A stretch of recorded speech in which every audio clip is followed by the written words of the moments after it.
안녕하세요. 저는 대전에서 24시 동물병원을 운영 중인 서정연 원장입니다.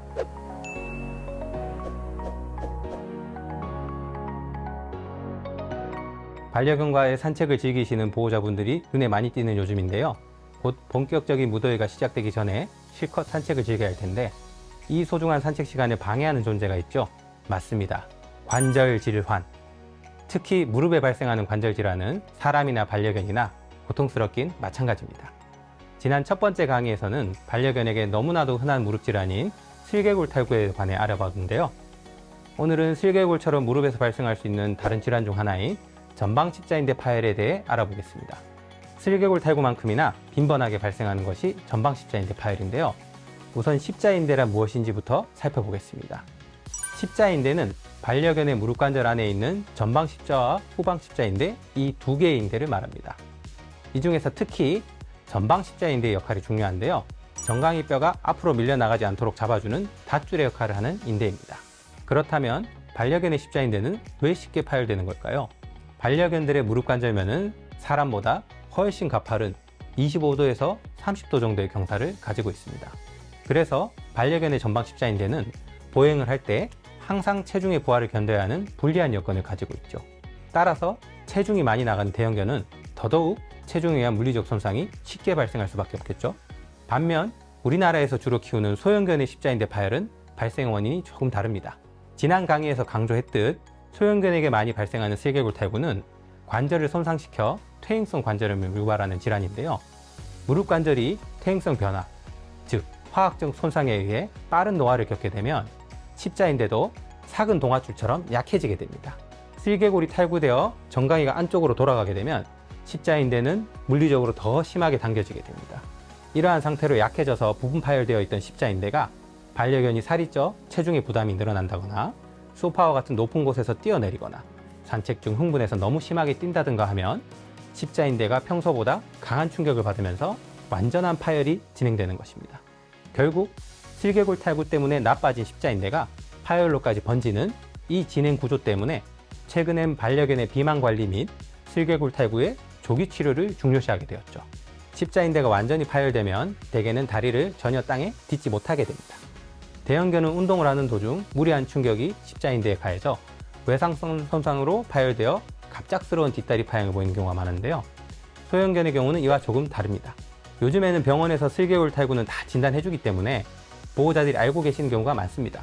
그래서 반려견이 갑자기 다리를 전다 하면 보호자분들은 원래 슬개골 때문에 안 좋았던 반려견의 무릎이 조금 더 심해졌나 보다 하고 병원을 찾아오십니다. 그리고 이렇게들 말씀하시죠. 소파에서 뛰어내리더니 다리를 못 디뎌요. 산책하러 나가서 신나게 뛰다가 갑자기 다리를 못 디뎌요. 슬개골이 더 안 좋아졌나 봐요. 하지만 슬개골이 안 좋은 소형견은 증상을 감추려 하고 적응해서 보행을 합니다. 슬개골이 빠져서 정강이가 돌아가더라도 허벅지와 병강의 뼈 사이에 체중이 지탱되는 기능은 유지되고 있으므로 반려견은 변한 자세에 적응해서 보행을 합니다. 분명 관절에 문제가 발생했지만 어떻게든 적응하고 감추려고 하며 조심조심 다리를 쓰는 거죠. 보호자가 눈치챌 수 없도록요. 하지만 십자인대 파열의 경우는 상황이 달라집니다. 십자인대가 완전히 파열되면 허벅지뼈와 정강이뼈가 무릎 관절면에서 서로를 지탱하지 못하고 정강이뼈가 앞으로 밀려나게 되면서 체중을 지탱하지 못하게 됩니다. 때문에 반려견이 아무리 땅에 발을 디디려 해도 십자인대가 파열된 다리는 체중을 받는 것이 불가능하여 어쩔 수 없이 손상된 다리를 들고 세 발로 걷게 됩니다. 반려견 입장에서는 감추려했던 질환을 보호자에게 들키게 되는 거죠. 따라서 보호자들이 반려견의 이상을 인지하고 내원하게 되는 시기는 보통 이 시기, 십자인대의 손상이 부분 파열을 지나 완전히 파열이 진행되어 버린 이유가 됩니다. 대형견은 대개 급성 외상으로 파열이 되고 소형견은 1차적인 슬개골 탈구에 의한 손상성으로 인해 2차적으로 십자인대가 파열돼 내원하게 되는 거죠. 상황이 이렇다 보니 연령도 다른데요. 대형견은 어린 개체부터 다양한 연령대가 내원하지만 소형견의 경우 대부분 슬개골에 의해 관절염이 어느 정도 진행된 4살이 넘는 중형견부터 노령견이 많이 내원합니다.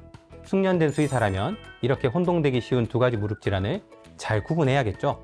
체중을 지탱하지 못하는 파행의 양상과 반려견의 슬개골 탈구 이력, 나이, 체중, 신체 검사, 특수한 자세의 방사선 촬영 검사법을 이용해서 슬개골 탈구와 십자인대 파열을 구분해낼 수 있는 명탐정이 되어야 합니다.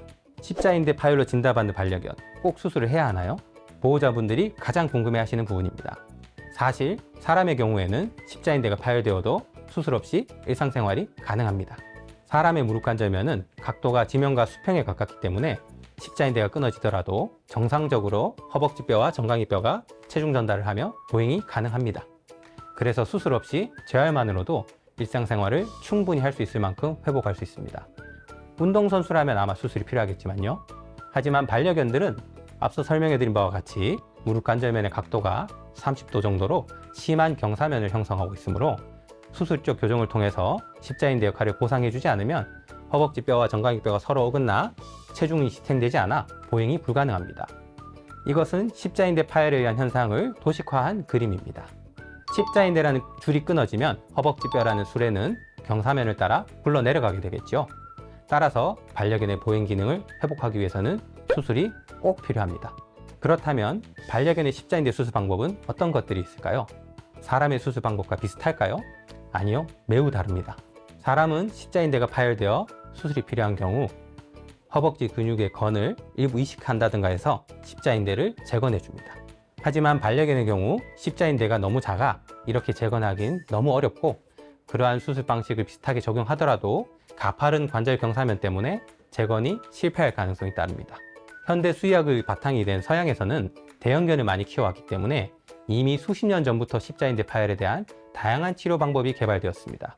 이를 크게 두 가지 카테고리로 구분하면 파열된 십자인대를 대신할 인공인대를 식립해주는 방법과 뼈를 절제하는 수술로 관절 경사면을 조절해주는 방법으로 나눌 수 있습니다. 먼저 인공인대를 식립해주는 수술 방법부터 알아보겠습니다. 인공인대는 반려견 십자인대 교정 수술 중 역사가 가장 오래된 수술법 중 하나로 지금까지도 많이 쓰이고 있는 수술법입니다. 언뜻 끊어진 인대를 인공적으로 대체해주는 수술처럼 들리지만 십자인대는 무릎관절의 가장 가운데 깊숙한 곳에 자리 잡고 있어 직접 재건하기는 어렵고요. 정확히는 관절낭 바깥쪽에 허벅지뼈와 정강이뼈를 실로 이어주어 서로 어긋나지 않도록 십자인대의 기능을 대신하게 해주는 수술입니다. 인공인대가 끊어진 십자인대 역할을 대신해줄 뿐 보행 시 항상 체중에 의한 부하를 견뎌야 하는 건 수술 전과 같습니다. 반려견의 무릎관절면이 가진 근본적인 문제는 그대로 있지만 허벅지뼈와 정강이뼈가 어긋나는 현상만을 해결해주는 수동적인 대응 방법이죠. 따라서 대형견은 인공인대가 버티지 못하고 끊어진다든지 완전하게 어긋남을 잡아주지 못한다든지 하는 한계가 있는 수술법입니다. 인공인대의 수술 장점은 대형견보다 소형견에서 상대적으로 안전한 교정력을 발휘한다는 것입니다. 또한 비용이 저렴하고 수술 시간도 30분 전후로 짧기 때문에 마취의 부담이 큰 나이가 많은 소형견에겐 매우 좋은 선택지가 될 수 있습니다. 짧은 수술 시간은 노령견의 마취 위험성을 줄여주므로 무엇보다 중요한 반려견의 생명을 지킬 수 있습니다. 두 번째 수술 방법, 뼈를 절제하는 절골술입니다. 인공인대가 수동적인 대응 치료라고 말씀드렸죠. 따라서 적절한 효과를 보이는 환자도 있지만 체중이 많이 나간다든가 활동성이 뛰어나 인공인대가 감당할 수 없는 환자의 경우 예후에 한계가 생길 수 있습니다. 특히 대형견에서 이러한 현상이 두드러지다 보니 사람은 십자인대가 끊어져도 정상적인 보행이 가능한데 강아지는 왜 안 될까? 라는 의문에서 시작되어 강아지의 무릎관절면의 각도를 사람과 같이 평평하게 만들어주는 수술법을 고안합니다. 이 중에 현재 가장 널리 쓰이고 있는 수술 방법이 TPLO라는 수술 방법입니다. 대형견 위주로 개발된 수술법이다 보니 소형견의 뼈 크기에 맞는 장비가 개발되고 국내에 도입되기 시작한 것은 10년이 채 되지 않아 국내에서 시술 역사가 길지는 않습니다. 그러나 TPLO는 능동적으로 관절의 경사면이 가지는 문제를 해결해 주어 보행이 가능하게 만들어주는 것이기 때문에 절골 수술 부위가 잘 아물기만 하면 재발 없이 회복되는 훌륭한 수술법입니다. 장점이 많은 수술이지만 단점도 있습니다. 수술을 위한 특수한 장비들과 임플란트가 필요하므로 수술비가 고가라는 점, 뼈를 잘라서 다시 붙여야 하는 절골술이라는 단점이 있습니다. 인공인대는 적용 후에 실패하더라도 다시 하거나 다른 수술 방법을 선택해 볼 수 있지만 절골술은 수술 부위가 잘 아물지 못하거나 문제가 발생하면 큰 합병증을 유발할 수 있습니다. 그리고 소형견은 대부분 슬개골 탈구가 이미 있는 경우가 대부분이라 이를 함께 교정하기 위해서는 수술의 난이도가 더욱 상승하기 때문에 수의사의 숙련도가 몹시 중요합니다. 뼈의 원래 구조를 인위적으로 변경하는 수술이기 때문에 수술 전 올바른 디자인이 선행되고 이것이 수술 중에 그대로 적용되어야 좋은 결과를 얻을 수 있습니다. 소형견은 뼈가 작다 보니 더욱 정밀한 수술을 위한 섬세함이 요구됩니다. 마지막으로 수술 후 관리법입니다. 인공인대 수술의 경우 관절이 안정화되기까지 2, 3개월 정도의 시간이 소요됩니다. 따라서 회복 기간에는 철저하게 운동 제한을 하여 다리에 무리한 충격이 가해지지 않아야 안정된 결과를 얻을 수 있습니다. 그 후에는 회복 기간에 약해진 근력, 가동 범위 등을 재활을 통해서 만회시켜줘야 합니다. 체중이 많이 나가면 인공인대에 가해지는 부담이 커지면서 안정성이 떨어지거나 이식물이 끊어질 수가 있습니다. 따라서 반려견의 체중을 엄격히 관리해야 합니다. 비만견의 경우 인공인대 적용 후 안정화에 실패하여 절골수를 진행하는 사례가 많습니다. 절골수를 한 반려견은 뼈가 안정적으로 붙을 때까지 철저한 운동 제한이 필요합니다. 사람이든 반려견이든 뼈가 아무는 데는 2달 정도의 시간이 필요하므로 보호자의 세심한 관리가 필요한 기간입니다. 뼈가 잘 붙고 나면 재발의 개념 없이 완치 판정을 받을 수 있습니다. 십자인대 파열 반려견은 반대편 다리도 2, 3년 안에 파열이 발생할 가능성이 50% 가까이 된다는 연구 결과가 있습니다. 따라서 추가적인 발생을 막기 위해서 보호자의 세심한 관리가 필요합니다. 과도한 운동을 줄이고 무엇보다 비만견이 되지 않게 힘쓰는 등 관절을 건강하게 오래오래 쓰기 위한 생활 습관을 길러야 합니다. 수술은 관절 관리의 끝이 아니라 시작입니다. 적기에 잘 치료해주고 오래오래 잘 관리해주세요. 오늘도 유익한 시간이었길 바라며 지금까지 수의사 서정현이었습니다. 감사합니다.